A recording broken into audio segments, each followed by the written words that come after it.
Welcome back to Movies TV Mad. Of course, you can follow me on Twitter at Movies TV Mad, and now on Vero also at Movies TV Mad. So, Joss Whedon has spoken, and now Ray Fisher has responded. When I read out this response, I think you're going to be as puzzled as I am, and it's not much of a response. It's an underwhelming response. This is a man who has been shouting to the rooftop about how he wants justice, how he wants Walter Hamada to apologise, how Joss Whedon should be dragged across the streets kicking and screaming and tomatoes flogged at him. You know, the way Ray Fisher has acted, it's like he had lots and lots of information.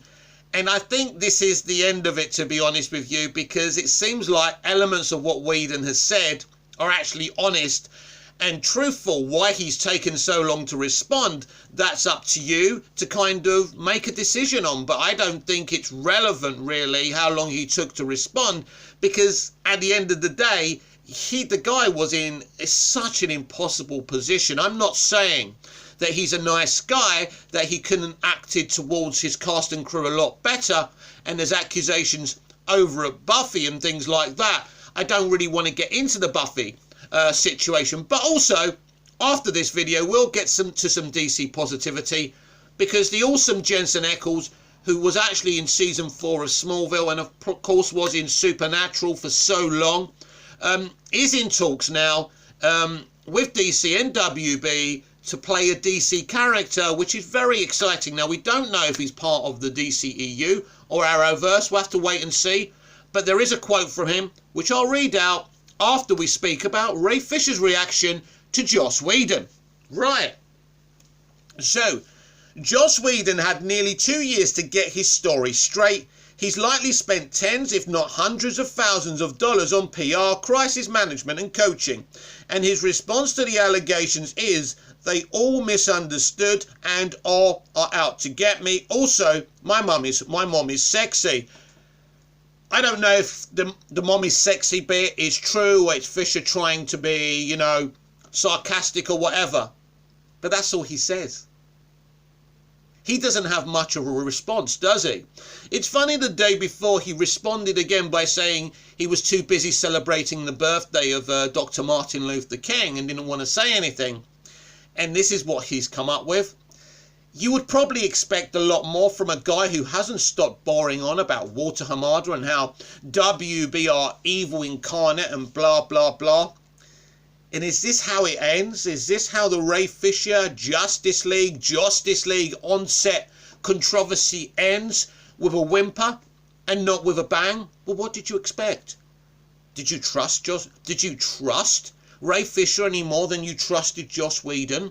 Ray Fisher had an agenda from the very beginning. I was with Ray at the beginning. He's now blocked me on Twitter, which, by the way, I'm absolutely fine with, because I will never back off or speaking my mind. I haven't been toxic towards him, rude, or any ist or ism or anything like that. I gave him my opinion. He didn't respond to me. He responded by blocking me because he knows I'm speaking the truth. He has an agenda. He has a political agenda, an extreme left political agenda. He cares about his people and the representation of his people, and that's all he cares about. If this man cared about DC as much as some of you claim he does, as he claims he does, and loves Cyborg to bits, why isn't he playing Cyborg in The Flash? You're telling me, he's telling me he was fired. He wasn't fired. He refused to work under Walter Hamada. He wanted Walter Hamada to get the sack because Walter Hamada initially didn't believe his claims. And in fact, Walter Hamada was told by the studio, you know, this is what we want you to say to the guy. We're happy to kind of throw Joss Whedon under the bus. We're not happy to throw Jeff Johns under the bus because Jeff Johns has a working relationship with WB. Now, that may seem immoral and toxic to you, but this is big business. This is the industry. This is all industries, you know. And when you think about what did Jeff Johns actually do?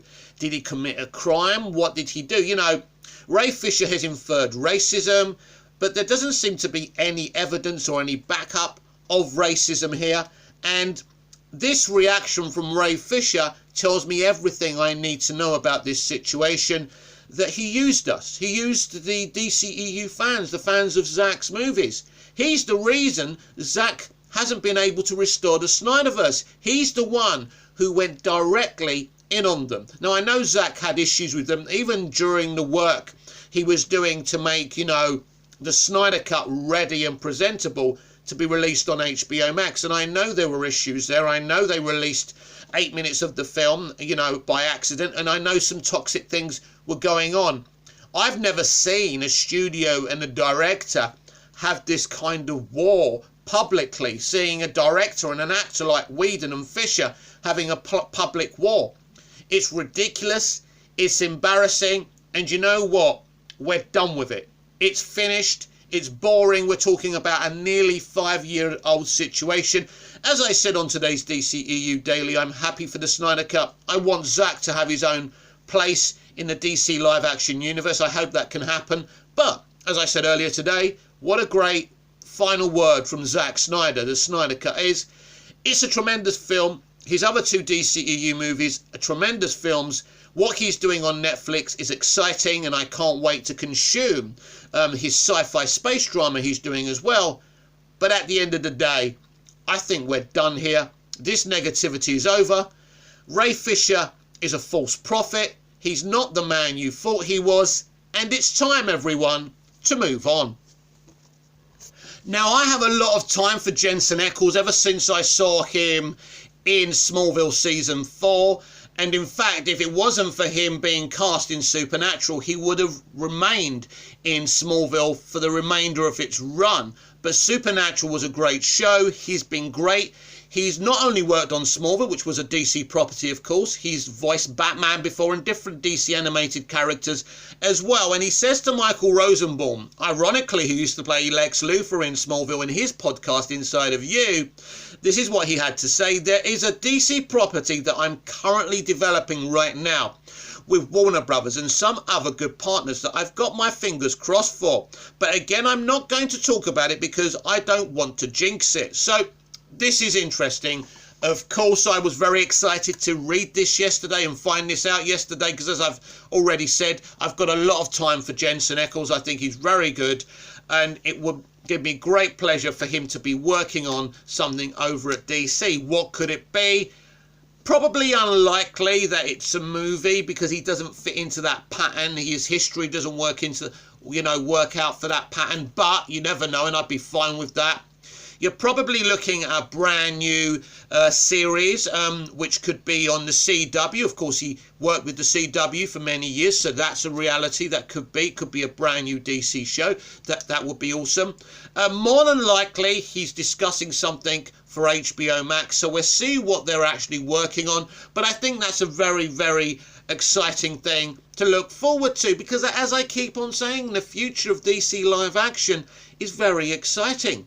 What happened in the inception of the DCEU is gone, it's dead, it's past, and it's time to either focus on the future or go off and, consume something else. If you want to fight to restore the Snyderverse, I'm with you. Do it cleanly, do it the right way, celebrate the Snyderverse, and you may get your wish. But if you keep on saying WB, you're not going to get anywhere because, in fact, Warner Brothers is a fabulous studio. It's made mistakes. Who hasn't?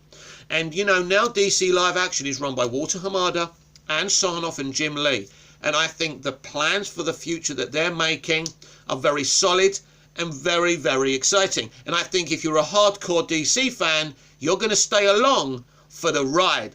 This has been Movies TV Mad. I'm Mick, your host with the most. Just ask your girlfriends and your wives. Like, comment, share, subscribe. Hit the notification bell so you never miss this perfection.